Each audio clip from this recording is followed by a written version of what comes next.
Aqui está a leitura do sétimo e último capítulo da primeira parte do livro Renúncia, romance histórico, psicografia de Chico Xavier, pelo Espírito Emmanuel.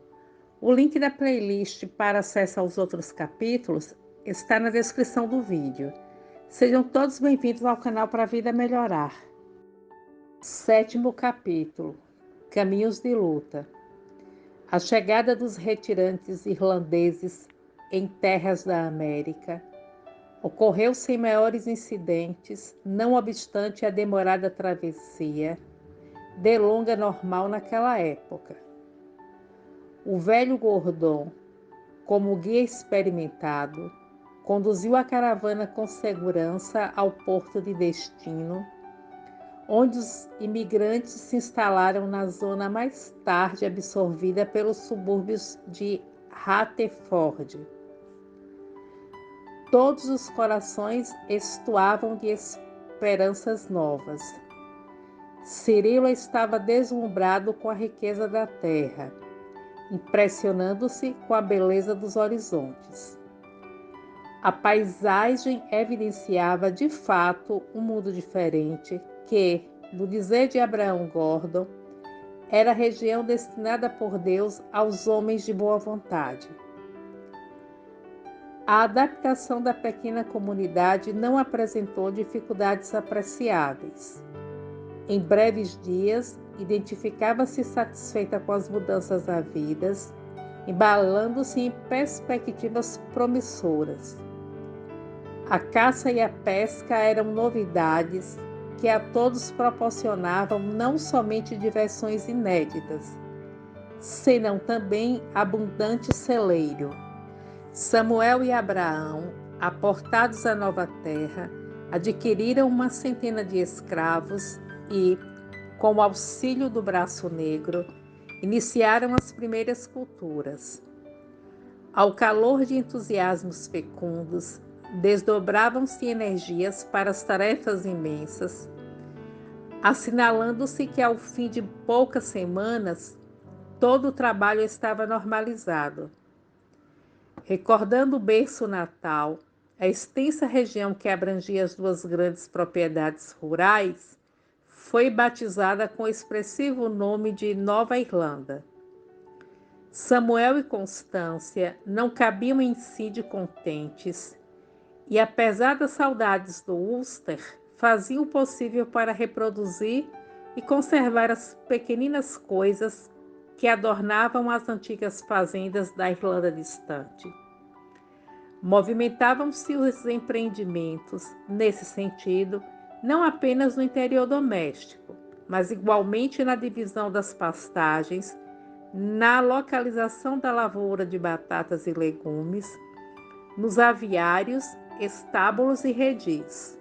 Cirilo, ao lado de João e Carlos Gordon, promovia importantes iniciativas.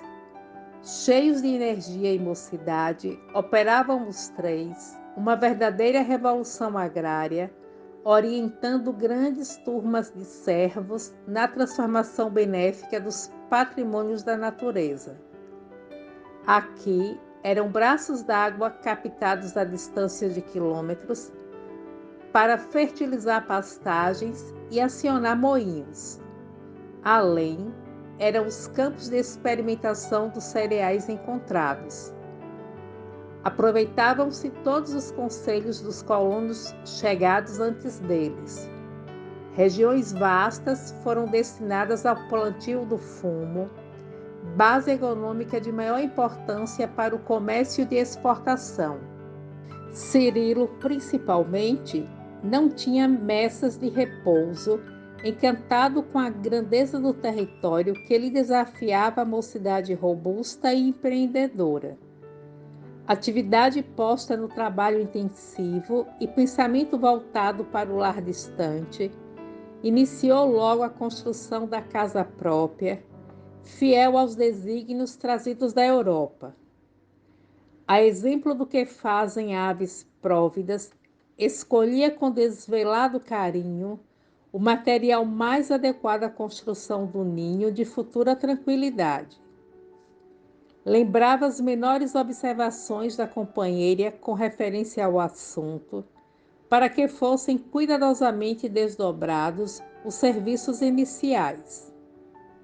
A paisagem parecia corresponder aos mais íntimos desejos da esposa, pois de fato encontraram uma pequena zona de cômoros verdejantes, regada pelas águas claras do Connecticut, tudo a esbater-se em magnífico fundo azul. Cirilo cercara o local com particular cuidado, para que as árvores frutíferas desenrolassem os primeiros ramos. Ouvindo-lhe os planos de futuro, todos calcados em sonhos de paternal ventura, Constância sorria embevecida e, por sua vez, idealizava mil coisas para que a nora só encontrasse bem-estar no ambiente colonial. Estava a completar-se um ano que haviam imigrado, um ano de esperanças e trabalho para Cirilo, e também de saudades e expectativas ansiosas, de notícias que jamais lhe chegavam, excetuadas as cartas recebidas nos primeiros tempos. Agora esperava ele uma embarcação segura para voltar a Paris em busca da esposa que tanto preocupava. Entretanto, esse navio que eu deveria levar trazia-lhe dolorosa carta do tio Jacques, na qual, com mão trêmula, comunicava os tristes acontecimentos de França. Historiava a epidemia com todas as cores negras e, por fim, registrava pesaroso a espantosa notícia do falecimento de Madalena e de seu pai, pouco depois da morte de Dona Margarida, e que de Versalhes, Antero de Oviedo lhe comunicara que seguiria para a América do Sul, sobrecarregado de profundos desgostos. A leitura da lutosa carta fizera-se acompanhar de efeito fulminante. O rapaz debalde ensaiou um gesto de resignação ante a fatalidade que lhe modificava o destino. As letras baralharam-se na retina, trêmulo de assombro. Lágrimas ardentes misturavam-se a soluços de irremediável aflição, apesar das expressões confortadoras de sua mãe. Naquele momento, tudo estava terminado para o seu coração afetuoso. De que lhe servira tamanha bagagem de esperanças, se a fatalidade assim anulava todos os projetos sublimes? Agora, concluía que a mudança, efetuada com tão grandes aspirações de futuro venturoso, não passava de estranho e miserável exílio. Custava-lhe admitir a realidade das informações inesperadas e exasperantes. Entretanto, a carta do velho amigo de Blois não dava margem a qualquer dúvida. Além disso, na mesma embarcação que ele trouxera a infausta nova, chegaram diversos imigrantes franceses que se declaravam involuntariamente expatriados diante da epidemia devastadora. O rapaz caiu em situação desesperadora. Espantava-o a tremenda impossibilidade de qualquer lenitivo. Seu intraduzível sofrimento tinha, ao seu ver, o cunho de fatalidade irremediável. Prostrado em febre alta, foi forçado a acamar-se, movimentando toda a Nova Irlanda em torno do seu leito. Em vão, porém, sucediam-se os argumentos consoladores. Seu olhar era quase indiferente às exortações evangélicas do ancião de Belfast e reagia dificilmente, mesmo aos apelos maternais. Ao seu ver, aquela dor era inacessível ao raciocínio de quantos o rodeavam. Nenhum dos seus havia conhecido Madalena e ninguém na colônia podia avaliar sinceramente a sua desgraça irreparável. Constância, porém, desfazia-se em desvelos na sua infinita capacidade de afeição. Na véspera da missa que mandara celebrar em intenção da nora supostamente falecida, abeirou-se do leito do filho inconsolável e falou-lhe com carinho: Meu filho, é verdade que o teu sofrimento é indefinível e que longe estamos de imaginar toda a intensidade do teu desgosto. Mas peço-te considerar minha confiança de mãe. Acaso terão terminado todos os seus deveres neste mundo? Reconheço que teu amor conjugal é muito grande. Todavia, nós também te amamos muito. Quis responder, asseverando que sua aventura estava destruída, que o mundo não lhe oferecia novos ideais. Contudo, a voz morria-lhe na garganta opressa. Não te entregues a esse abatimento fulminante de coração. Continuava a palavra maternal com profundo desvelo. Não te peço esse sacrifício de teus sentimentos apenas por mim. Há 3 noites, Samuel não dorme, dizendo-se perseguido de remorsos atrozes, por te ter trazido sem a esposa. Não sei mais que fazer, meu filho, por demonstrar que em tudo devemos obedecer à vontade do Pai que está nos céus. Nesse íntere, a bondosa senhora interrompeu-se para enxugar as lágrimas. Também sofro com os pensamentos que afligem teu pai. Mas que seria de nós aqui, sem as iniciativas do teu cérebro e o valor dos teus braços? Como vês, a felicidade na colônia não se resume num sonho de quem troca o berço em que nasceu por uma pátria diferente. O equilíbrio doméstico exige alta soma de esforços e de sacrifícios. Qual a situação se não tivesse vindo? Não podíamos continuar dependendo tanto dos Gordons, nossos velhos amigos. Não acreditas, meu filho, que se hajam cumprido os insondáveis desígnios de Deus? Se puderes, tranquiliza teu pai e a mim também, neste transe tão amargo, revelando conformação e paciência. E, se não for agravo aos teus padecimentos íntimos, acompanha-nos amanhã ao ofício religioso em intenção da paz de Madalena no seio de Deus. As considerações maternas, ditas com inflexão de imenso carinho, atingiam fundo o coração do filho. Logo que possas, levanta-te, prosseguiu, passando-lhe a mão pelos cabelos.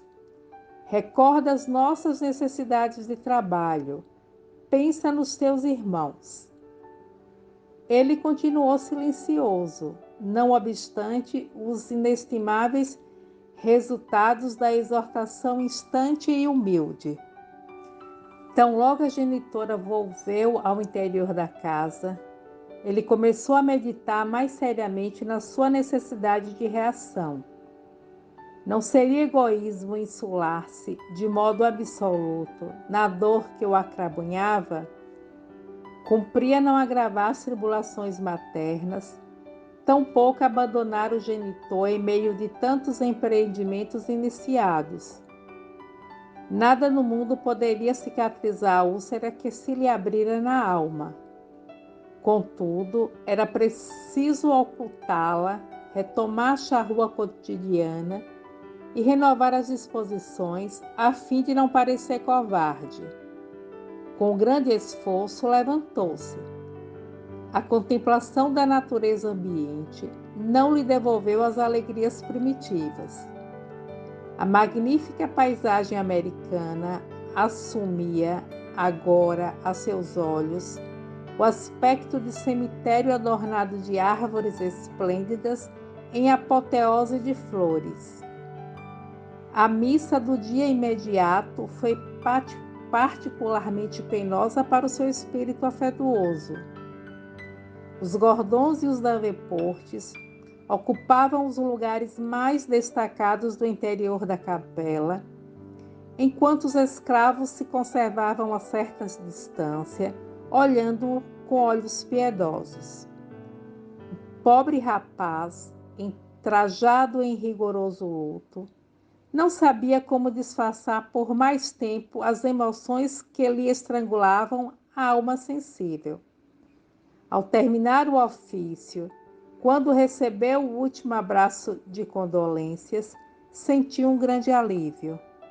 Agora desejava ardentemente embarcar para a França, ao menos para visitar o túmulo da companheira inovidável e rever os sítios inesquecíveis da sua efêmera aventura conjugal. Mas o professor de Blois anunciava sua vinda breve e definitiva, acompanhada de Susana. Jacques revelara em todos os trechos da carta a amargurosa desolação. Também fora vítima da enfermidade terrível. A escola amada estava extinta e pretendia embarcar sem perda de tempo, atendendo aos rogos da filha, aflita para afastar-se do teatro de acontecimentos tão tristes. Cirilo ponderou que seria conveniente esperá-los. Certo lhe trariam pormenores que ansiava por conhecer. Daí por diante, duplicou as próprias tarefas, buscando no trabalho lenitivo a mágoa profunda que o devorava. Taciturno e nada obstante, enérgico e resoluto, levantava-se quando ainda as estrelas luziam no firmamento, compartilhando no esforço rude dos escravos. Costumava fazer as refeições do campo e só regressava ao lar quando os astros da noite despontavam. O quadro doméstico prosseguia sem alterações, quando a chegada de Jacques com a filha veio suscitar assuntos novos. Diariamente à noite, renovavam-se as palestras animadas, em casa de Samuel ou na de Abraão, ao ritmo da curiosidade geral pelas notícias do velho mundo. O esposo de Madalena lograra algum conforto com a presença do prestimoso amigo e, fumando seu cachimbo, calado, ouvia as dolorosas descrições da epidemia que flagelara as populações francesas do norte. De quando em vez, Susana intervinha no assunto, com sutileza, por dar impressões pessoais. Contara a todos que não pudera abraçar Madalena Villamil na hora extrema, porém tivera a oportunidade de acompanhar Antero de Oviedo nas derradeiras homenagens devidas a Dom Inácio. Dada sua presença em Paris, podia descrever os quadros impressionantes da capital francesa, circunstância que frisava com entusiasmo, carregando nas tintas negras para produzir maior efeito no auditório atento e estarrecido. Cirilo guardou carinhosamente a cópia das anotações de sepultamento colhidas pela prima em Paris. O fúnebre documento, aos seus olhos, era o último capítulo da realidade sem remédio. A situação em Nova Irlanda era muito próspera. As duas fazendas realizavam vultosos negócios. Com a vinda dos dois colonos tão importantes, ia resolver-se um grande problema que era o da escola. Abraão Gordon já havia ponderado o assunto e resolvido procurar um professor para o grande centro rural. O educador de Blois, todavia, atendeu com vantagem a semelhantes necessidades. Espírito corajoso e realizador, em poucos dias iniciava um movimento de instrução primária, entusiasticamente aplaudido por todos os companheiros. As fazendas vizinhas interessaram-se igualmente pela iniciativa.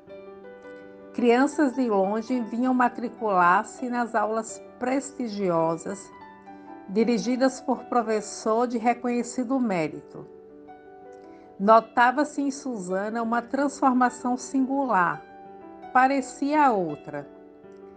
Ali assim, no ambiente americano, renunciara aos hábitos frívolos, punha de parte a ociosidade e auxiliava o pai nos trabalhos escolares. O próprio Jacques estava impressionado com aquela transformação. Com alto senso psicológico de mulher, Susana dividiu turmas em classes, estabeleceu o melhor aproveitamento dos horários, arregimentou planos surpreendentes. Conhecendo o interesse de Cirilo pelos escravos, consagrou parte do dia à instrução dos filhos dos cativos. Visitava as senzalas pela manhã, ministrando noções de higiene e ensinando o melhor meio de lograr harmonia doméstica. Lançou a ideia de um grupo musical formado pelos servos, iniciativa que alcançava enorme êxito após algum tempo de laboriosa preparação. Tornara-se, enfim, credora da estima geral. Esforçava-se por ser útil a grandes e pequenos, sem embargo dos sentimentos menos dignos que lhe moviam o coração. Tornara-se a alma de todas as realizações mais íntimas, pela afabilidade com que dissimulava as intenções. Não somente se consagrava ao trabalho gratuito em benefício das crianças necessitadas, como organizava os serviços da capela, cooperava em todos os mistérios de assistência aos enfermos, prestava auxílio eficiente aos matrimônios improvisados. Não raros chegavam a Hatford pequenas turmas de jovens órfãs ou de outras candidatas ao patrimônio na colônia, onde o número de homens sobrepujava de muito o de mulheres e constituía espetáculo interessante a parada dos rapazes no campo, consultando as qualidades das futuras esposas. Raramente se examinavam os traços de beleza física.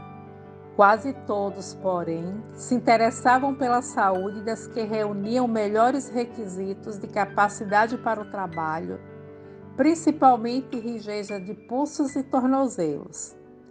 Os serviços da colônia exigiam pesados esforços físicos ou então longas caminhadas através das lavouras.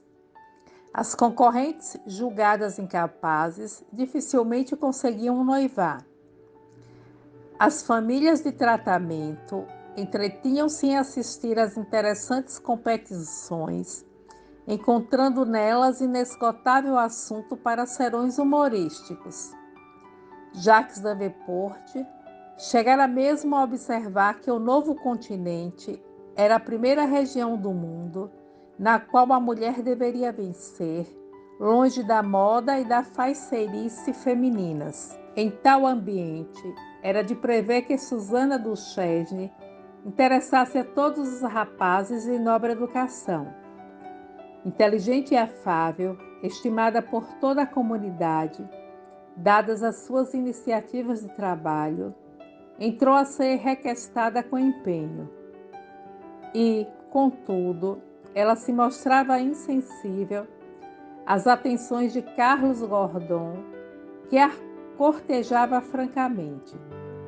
No íntimo, Susana recalcava o seu despeito bem feminino ao verificar que o primo, cuja afeição não hesitara em conquistar mediante um crime, dava-lhe a impressão de não lhe perceber a presença, senão como irmã desvelada e sincera.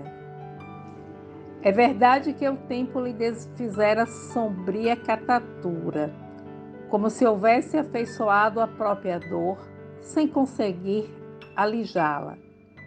Nunca mais, contudo, voltou a ser o mesmo homem de alegria sem mácula. A taciturnidade das primeiras semanas de viuvez foi substituída por constante retraimento, e o riso franco e sonoro de outros tempos transformou-se em discreto sorriso, ainda assim raro. Decorrido o primeiro ano, em que sobrepujara todas as expressões individuais em serviço efetuado, a família começou a preocupar-se com a sua viuvez. Constância, instigada pela sobrinha por trás dos bastidores, certa noite em que se achava sós com o filho, chamou-lhe a atenção para o caso. Muito delicada, evidenciando nobre prudência maternal, começou a dizer, sensibilizada: na verdade, tua situação de viúva me preocupa muitíssimo. Não achas acertado refazer o destino, cogitando de um novo lar? Aí já tens a casa que a falecida, de saudosa memória, não logrou desfrutar. Quando te vejo a cultivar sozinho as roseiras e fruteiras, sinto que o coração se me aperta no peito. Mas vale abandonares aquelas plantações que só teriam significado se tivesses a consorte ao lado. O rapaz não podia perceber a intenção materna e ponderou com sinceridade cristalina: tenho a impressão de que Madalena me acompanha em pensamento. Já em Paris, havíamos combinado os dispositivos ornamentais desta vivenda. As roseiras do portão, o cultivo dos pessegueiros e mesmo a frente da casa para o rio são ideias dela, que não poderei esquecer. Se me não ficou ao menos um filhinho para beijar, guardarei essas lembranças em penhor de fidelidade à sua memória. Concordo com a nobreza de tuas recordações, mas não posso aprovar a solidão em que vives. Suponho que poderias aliar as saudades aos imperativos da vida real, pois, moço como estás. Aparando de pronto a mal disfarçada sugestão, Cirilo respondeu: julgo, minha mãe, que ninguém pode amar duas vezes. Será talvez um engano, pois os afetos da vida não se confundem nunca. Como esposa e mãe, conheço o amor em formas diferentes e estou habilitada a dizer que estimo o marido e os filhos com um só coração, mas a cada um de certa maneira. E quando minha experiência fosse particular, hás de convir que se muitas vezes há consórcios de amor, também não faltam os de conveniência. A senhora não admite que um homem possa viver sozinho? Não vou tão longe, mas não vejo razão para que um rapaz, na tua idade, se isole totalmente da vida como vens fazendo. Mas por quê? Indagou Cirilo intrigado. A boa senhora teve certa dificuldade em condicionar a resposta, mas, no momento, encontrou boa saída, invocando os argumentos religiosos. Ora, meu filho, se Jeová se preocupou com a solidão de Adão no paraíso, dando-lhe a companhia de Eva, que não sinto eu, na minha maternal fragilidade de humana, ao ver-te sempre sozinho e triste? E a verdade é que Deus estava no céu e nós estamos no mundo.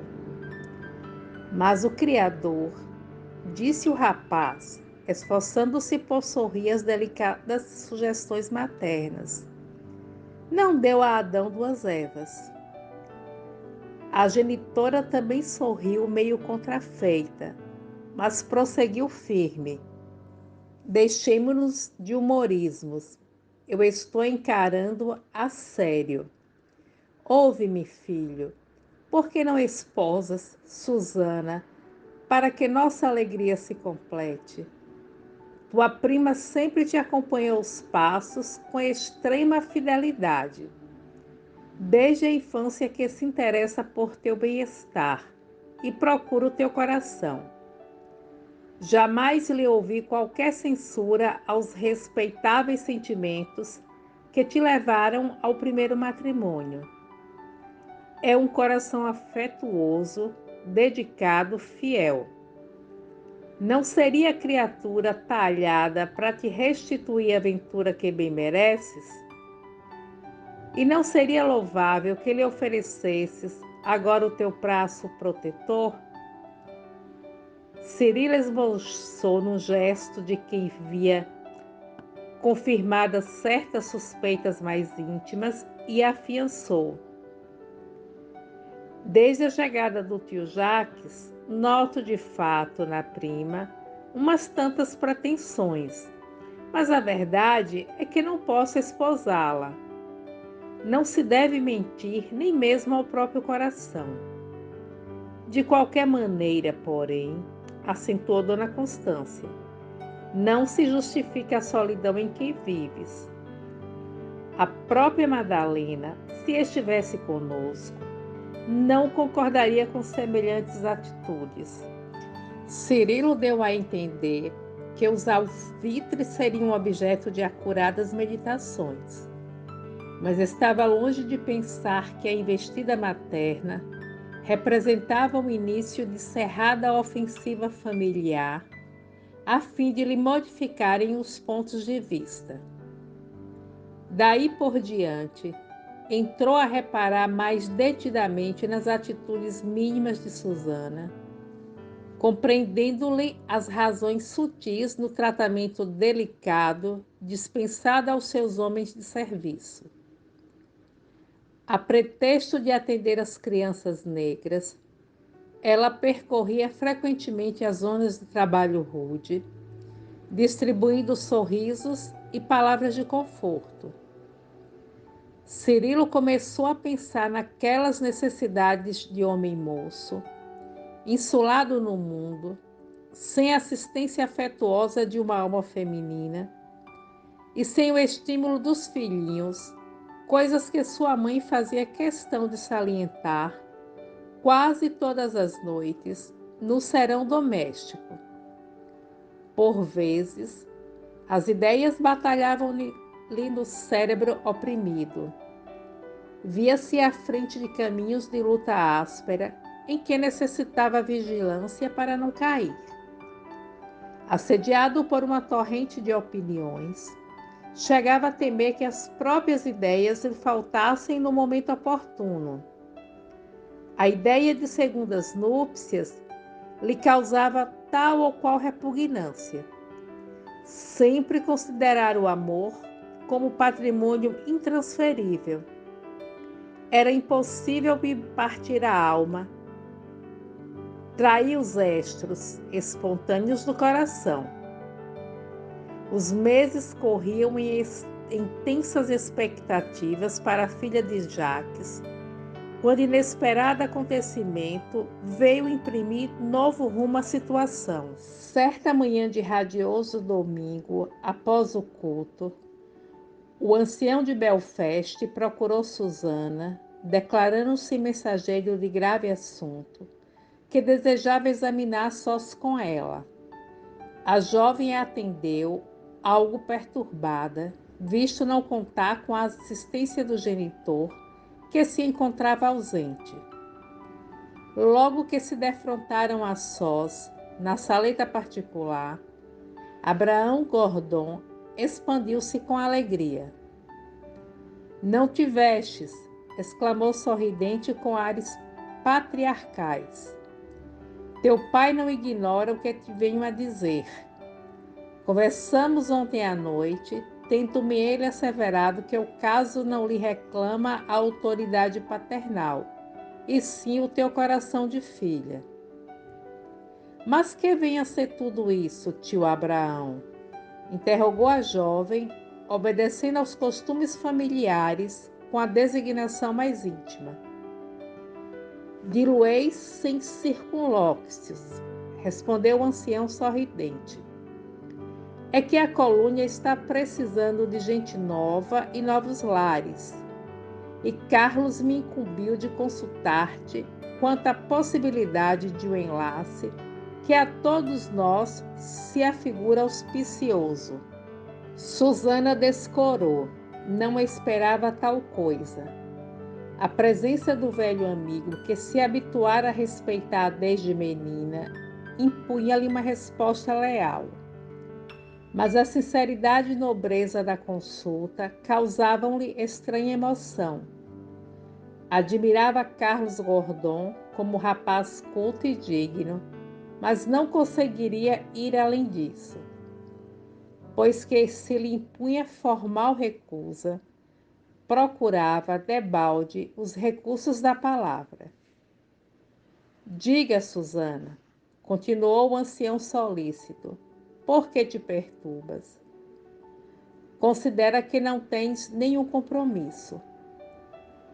E vendo que ela não lhe retribuía em satisfação o que lhe oferecia com tanto júbilo, calculou a luta íntima que lhe ia na alma e procurou socorrê-la. Teus olhos rasos d'água, tanto quanto a expressão do rosto, são assaz eloquentes para mim. Já sei que não podes preencher o futuro de Carlos, tal como o imagina ele. Nesse comenos, sentindo-se fielmente interpretada, a jovem Susana prorrompeu em pranto, dando a perceber que nutria velhas mágoas. Abraão, tocado pelas profundas experiências da vida, inclinou-se paternalmente e disse: acaso terá sentimentos que eu não possa conhecer? Não creio que andes indiferente nesta nossa Nova Irlanda. Naturalmente, hás de ter inclinações que ignoro. Carlos e João são filhos do meu lar. Cirilo é também meu filho por afinidade. Tuas lágrimas revelam alguma coisa em teu coração que eu preciso conhecer. Porventura, aguardas o braço de Cirilo para penetrar os mistérios do amor? A tais palavras, ditas em tom de imenso carinho, a filha de Jacques levantou o olhar e fez um gesto afirmativo, que não podia deixar margem a qualquer dúvida. Pois bem, disse o poderoso velhinho, revelando carinhosa compreensão. Fica descansada, eu mesmo me entenderei com Cirilo. Ela esboçou um gesto de reconhecimento e falou: tio Abraão tem sido para mim um segundo pai. Entretanto, não desejo ofender os sentimentos nobres de Carlos. Ora essa, não te incomodes com isso. Meu filho não saberá desta nossa palestra. Dir-lhe-ei que, informado da tua preferência, resolvi não tocar no assunto, visando a completa felicidade de Cirilo.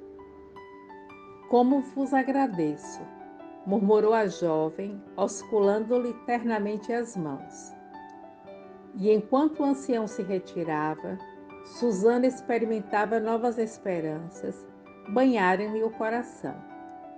Na noite daquele mesmo dia, Gordon solicitou do filho de Samuel uma entrevista em particular.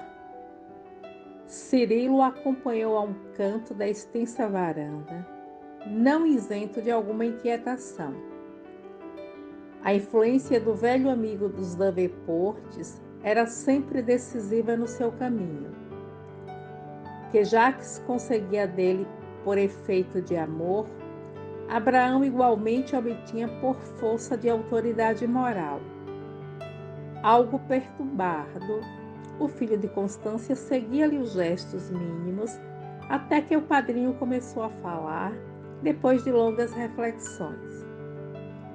Meu filho, venho tratar da solução de problema de importância capital para as nossas famílias. Assim, espero que me compreendas a intenção, como se resposta fosse por teu próprio pai. Sou todo ouvidos, replicou, considerando a serenidade do preâmbulo. É que, continuou o velho com bondade, não podemos concordar com teu isolamento. E talvez saibas que Susana te ama desde a adolescência. Mas eu já me casei uma vez, redarguiu Cirilo, desejando fugir ao assunto. Isso, porém, não impede a recomposição da vida. Não me sinto bem ao pensar nisso. Por vezes, tio Abraão, quando essas ideias me ocorrem, tenho a impressão de trair a mim mesmo. O amor conjugal, a meu ver, é único, insubstituível. Sempre encarei o segundo matrimônio como taça vazia. Que teria então para oferecer a Susana? Essas ideias, crê, não passam de fantasias, sem fundamento no plano das realidades positivas. Sou casada em segundas núpcias e nem por isso me considero o pior dos homens. O rapaz experimentou um leve abalo, visto não ter encarado o problema sob esse aspecto, firme no propósito de insular-se no seu infortúnio em culto da eterna saudade. Gordon continuou. Entretanto, compreendo os teus escrúpulos até certo ponto. A mocidade nos enche o coração de sublimes idealismos. Todavia, as vozes da experiência são muito diversas. Sei da saudade que te empolga o espírito afetuoso, mesmo porque, dada a tua conduta presente, parece-me que a esposa morta resumiu no mundo o conjunto dos teus melhores ideais.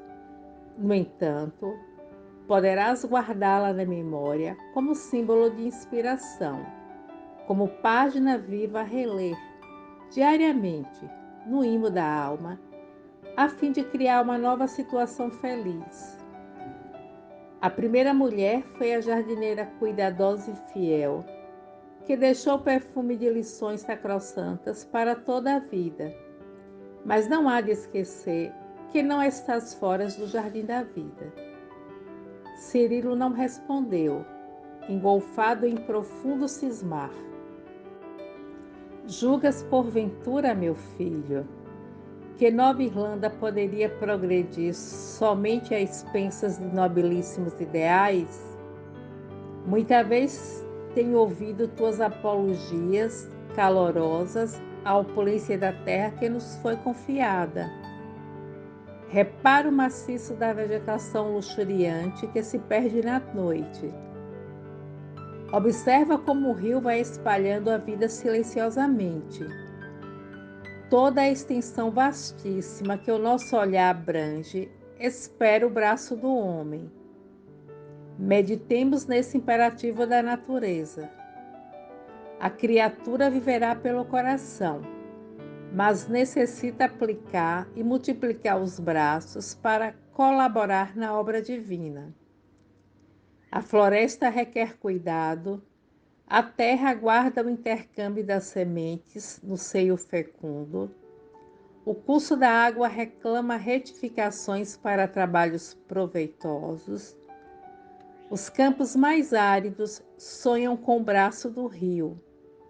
O mundo material é uma tenda de esforços infinitos, onde fomos chamados a colaborar com o Criador no aperfeiçoamento de suas obras. É impossível a cooperação perfeita sem lar e sem prole. O filho de Samuel desejava confrontar, expender argumentos ponderosos, mas a autoridade patriarcal de Gordon era sempre sagrada aos olhos de todos. As razões por ele invocadas, frutos de madureza e bom senso, também lhe pareciam dignas de ponderação e respeito. Afinal, o venerando ancião sempre tinha uma preocupação mais elevada pelo bem coletivo, uma observação sensata, colimando o supremo alvo da vida, perpetuar a espécie. Sua dedicação aos problemas da gleba, manifestada não apenas teoricamente, mas exemplificada com sacrifícios, era um dos muitos predicados que lhe realçavam a personalidade. Todavia, examinando e aprofundando os mais abscônditos ditames do coração, Cirilo sentia-se estranhamente angustiado quando compelido a conjecturar um segundo matrimônio. Sem dúvida, a prima acumulava-o sempre de gentilezas e deferências especiais. Associava-se de bom grado aos seus planos de serviços. Amparava-lhe os empreendimentos com o prestígio pessoal adquirido por sua afabilidade, junto de todos os servidores. A seu ver, ela corresponderia ao papel de uma boa amiga, mas não podia jamais substituir Madalena no seu coração. As afirmações de Gordon, todavia, eram ponderáveis. Apresentavam argumentos mais fortes que os maternais.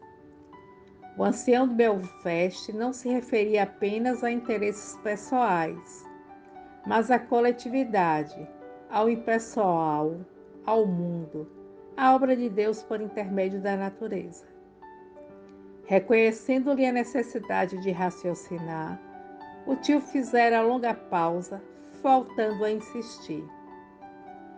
Espero, pois, medites o assunto e nos proporcione a certeza da breve restauração do lar, para que Nova Irlanda se enriqueça mais tarde com a tua descendência. Forçado a tomar atitude decisiva na resposta ao velho amigo, mas querendo adiar um compromisso formal, o rapaz obtemperou sensatamente.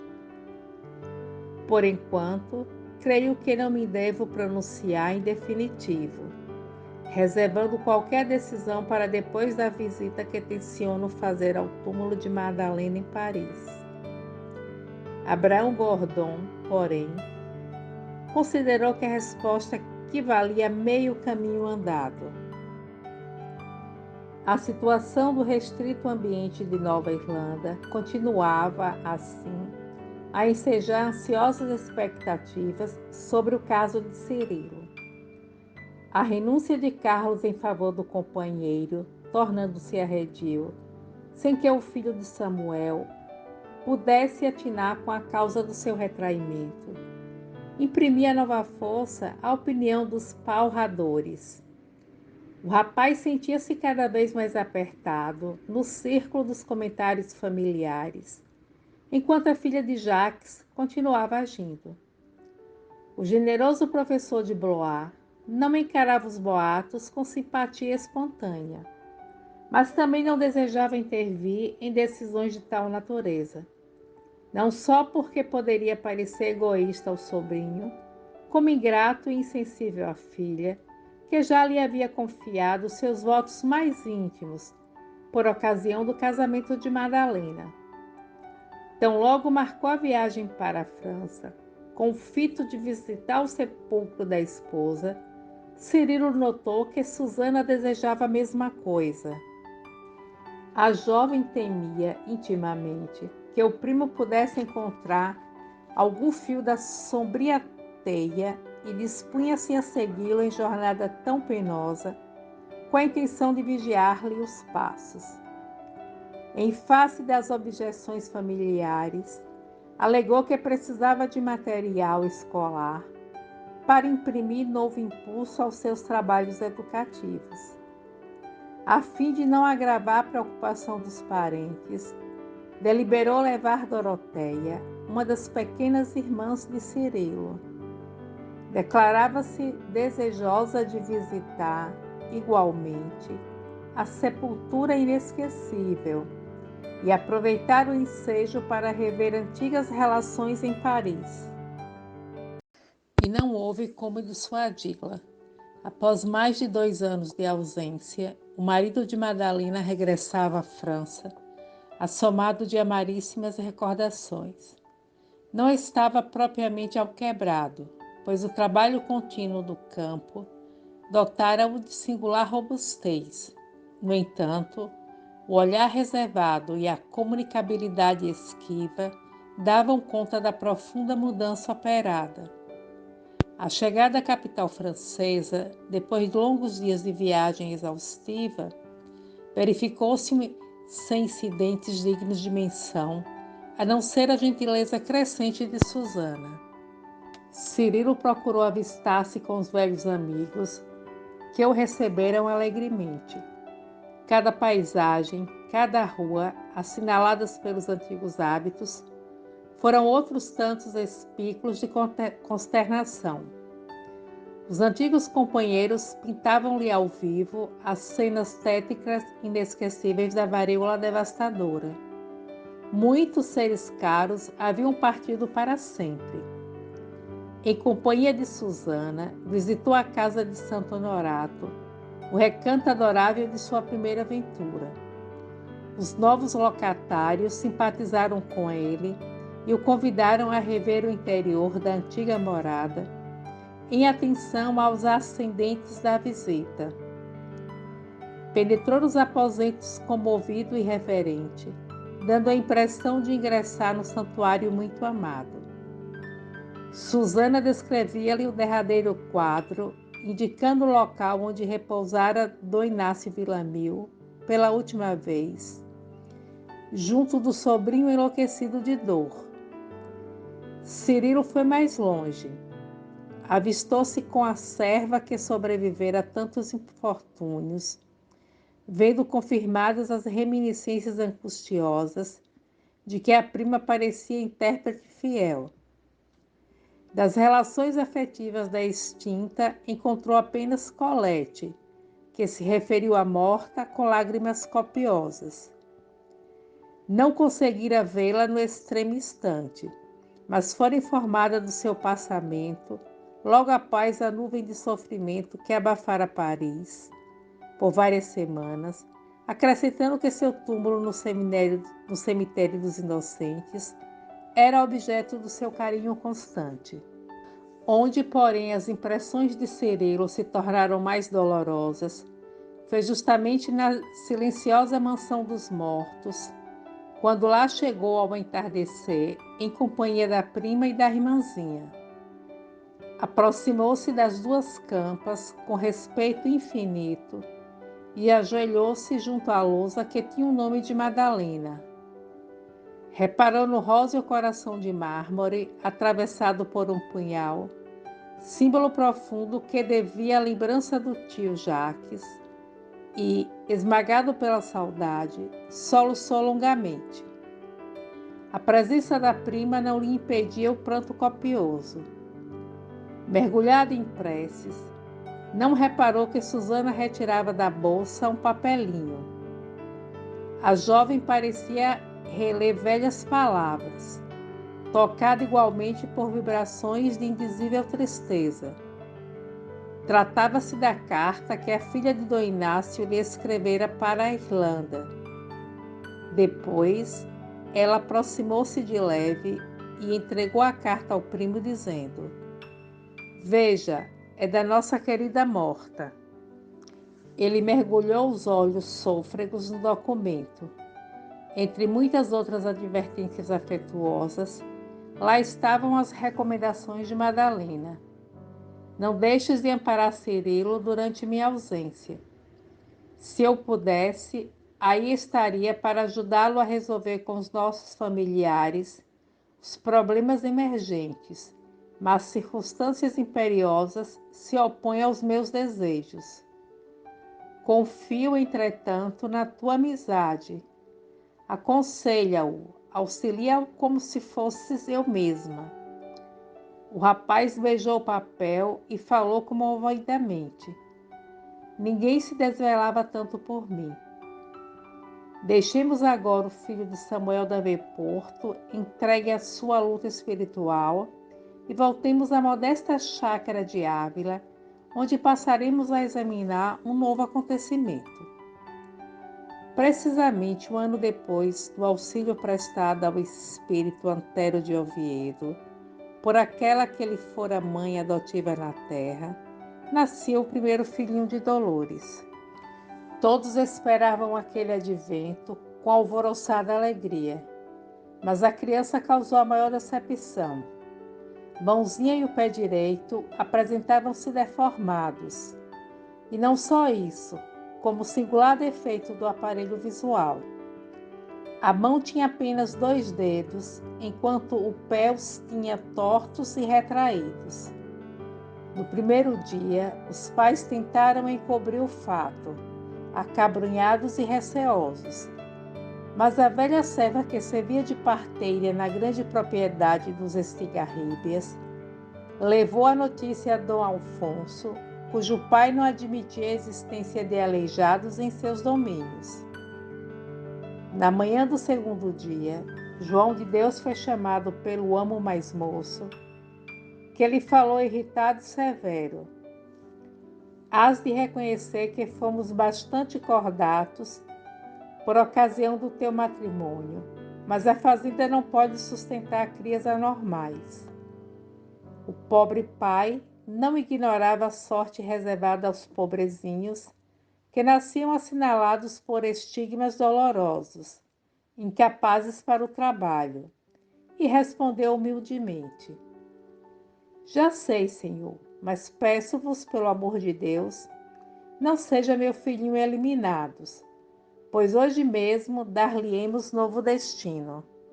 Dom Alfonso aqueceu, enquanto o infeliz servo regressava ao ambiente doméstico.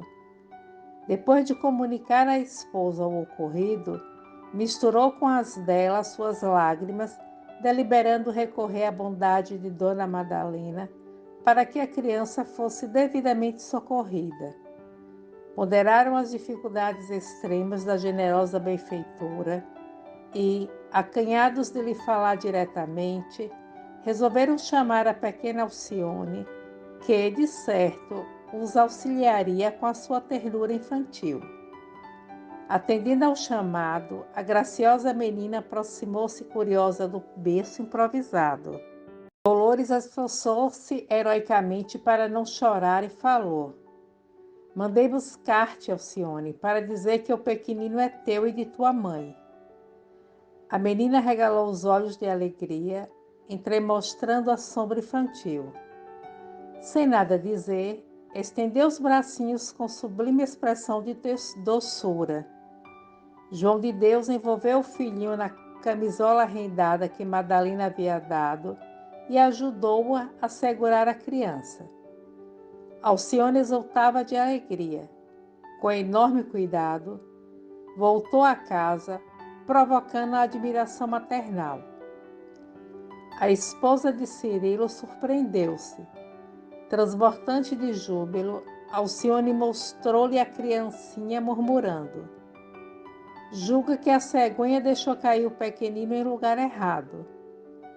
Deus não mandou para Dolores, porque ela me disse que o bebê é meu e da senhora." "Não é possível", afirmou Madalena curiosa. A filha fez um gesto de quem não desejava qualquer modificação na providência e sentenciou: "Ah, mamãe, não fale assim." E como que buscando uma defesa prévia, aproximou-se mais da mãezinha e continuou a dizer com graciosa expressão: "Se a senhora o deixar comigo, nunca mais pedirei brinquedos e carregá-lo-ei ao colo para não lhe dar trabalho." A genitora supunha que tudo aquilo não passasse de capricho infantil e acrescentou: "Não podemos separá-lo de Dolores, minha filha. Terias coragem de vê-lo chorando longe da mamãe?" João de Deus acompanhava o diálogo, afogando o coração em lágrimas. Mas, vendo que Alcione se preparava para responder, pediu a Dona Madalena um momento de atenção, em particular, e falou gravemente: "Minha senhora, conhecemos as vossas dificuldades. Entretanto, não temos outra fonte de caridade a que possamos recorrer. Ignorais, talvez, que aleijados ou cegos de nascença, dos escravos de algumas fazendas coloniais, são eliminados ao nascer. Os estigarríbias adotam esse regime. É verdade que Dolores não tem o estigma do cativeiro, mas tenho eu, infelizmente, na qualidade de pai. Hoje de manhã, Dom Alfonso me chamou para tratar do caso e acabou por intimar-me a consumir com o desgraçadinho. Mas isso é uma imposição criminosa, atalhou a filha de Dom Inácio. Ainda assim, é tradicional na colônia, onde os brancos têm filhos, mas os pretos só têm crias. Seria talvez interessante reclamar e defender meus direitos, mas sei que nada adiantaria, ou antes, que me valeria eu ser reconduzido a ferros para os duros trabalhos da minha primeira mocidade. Compreendo. Lembrando-nos, então, Dolores e eu, de solicitar-vos este sacrifício. Por quem sois, ajudai-nos a salvar o pequenino. Madalena considerou os apuros em que se via para manter o exíguo lar, mas, profundamente comovida, não hesitou um minuto e respondeu: Não julguei que se tratasse de problema tão grave, mas já que assim é, vocês devem contar conosco. Seu filhinho será também meu. Dolores virá amamentá-lo em minha companhia, e por tudo mais, fiquem descansados, porque o Petis será o irmão mais moço de Alcione. Será vosso servo, murmurou Semiliberto, enxugando uma lágrima. Será meu filho, emendou a filha de Dom Inácio, voltando incontinente à sala, onde a criança choramingava nos braços carinhosos da filha. Tomou-a e conchegou-a ao coração. Não saberia jamais definir as doces comoções que se lhe apossaram da alma generosa. Acariciou a mãozinha defeituosa, beijou-a com ternura. O recém-nascido aquietou-se brandamente e, enquanto João de Deus se despedia para atender ao labor diuturno, a esposa enfermiça de Cirilo Davenport mergulhava num abismo de profundas interrogações. Por que mistério o filhinho de Dolores ia reclamar seus carinhos maternais? Contemplou-lhe deditamente os traços grosseiros, aliada aos defeitos físicos que lhe haviam assinado tão doloroso destino. Mergulhada no mar de cismas atrozes, rogou a Deus lhe concedesse forças para desempenhar a tarefa maternal até o fim. Não ignorava a extensão dos sacrifícios que a decisão lhe impunha nas lides diárias. No entanto, a criança reclinada ao seio parecia falar-lhe intimamente de um infinito reconhecimento. Não podia contar com as próprias forças, mas habituara-se a confiar na misericórdia de Deus. À noite, como de costume, Padre Damiano apareceu para o serão habitual. Madalena relatou-lhe o fato da manhã, extremamente comovida, comentando o caráter inexplicável das suas comoções. E o velho amigo acentuou: Deus tem numerosos meios de aproximar as almas. Quem poderá saber de onde vem esta pobre criança tão penosamente assinalada do berço? Estejamos preparados para cumprir os celestiais desígnios e agradeçamos sinceramente a emotividade maternal que bafejou seu coração. Mal acabava de o dizer, Alcione entrou na sala com a criança ao colo. Depois de saudar afetuosamente o sacerdote, apresentou-lhe o seu bebê com requintes de zelo. Este menino, padre Damiano, foi a cegonha quem trouxe do céu, para a mamãe e para mim. Veja como é bonito. O eclesiástico tomou o petis cuidadosamente, enquanto a menina o ajudou a segurá-lo convenientemente nos braços, murmurando: sem dúvida, é um belo rapaz que Deus nos mandou. Em seguida, fixou nela os olhos e interrogou, após uma pausa: como se chama? Alcione lembrou a história que mais admirava, entre as que a mãe costumava respigar, das obras irlandesas que o marido lhe deixara. E, voltando-se para a genitora, como a pedir-lhe a aprovação, respondeu: é Robbie, um lindo nome das terras do teu pai, disse o religioso, revelando interesse. E por que o escolheste? O senhor não sabe a história? Não. Conta. A pequena Alcione assumiu encantadora atitude por coordenar detalhes da mente infantil e explicou. Robbie era um menino que a cegonha esqueceu numa rua quando todos dormiam, mas depois foi achada por uma senhora de bons sentimentos que o criou para as coisas de Deus. Muita gente o julgava insuportável porque era muito feio, mas era tão generoso e tão humilde que recebeu de Jesus uma grande missão. Lembraste muito bem, Alcione, e estou certo de que o Salvador há de amparar este nosso Robbie. O sacerdote examinava a criança com atenção. Depois de lhe observar o defeito dos olhos, examinou o pé e a mãozinha mirrados. Parece doentinho, acrescentou um tanto impressionado. Acredito que não poderá trabalhar muito bem quando ficar homem. Alcione havia se assentado em atitude expectante e, ouvindo a alusão do velho clérigo, acrescentou solícita. Mamãe já falou isso, mas o senhor não acha que o Robbie poderá aprender música? Damiano compreendeu o alcance da infantil lembrança e opinou satisfeito. Muito bem lembrado. Estudará em nossas aulas e, quando crescer, dar-lhe-emos um violino de Cremona.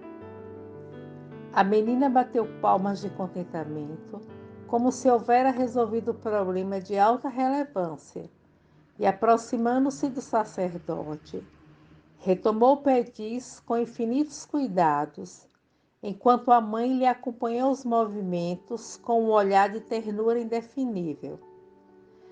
Assim regressava Antero de Oviedo ao cenáculo do mundo para as tarefas laboriosas da redenção. Para ouvir os outros capítulos, o link da playlist está na descrição do vídeo. Por gentileza, se inscreva no canal, comente e deixe o seu like. Obrigada por assistir.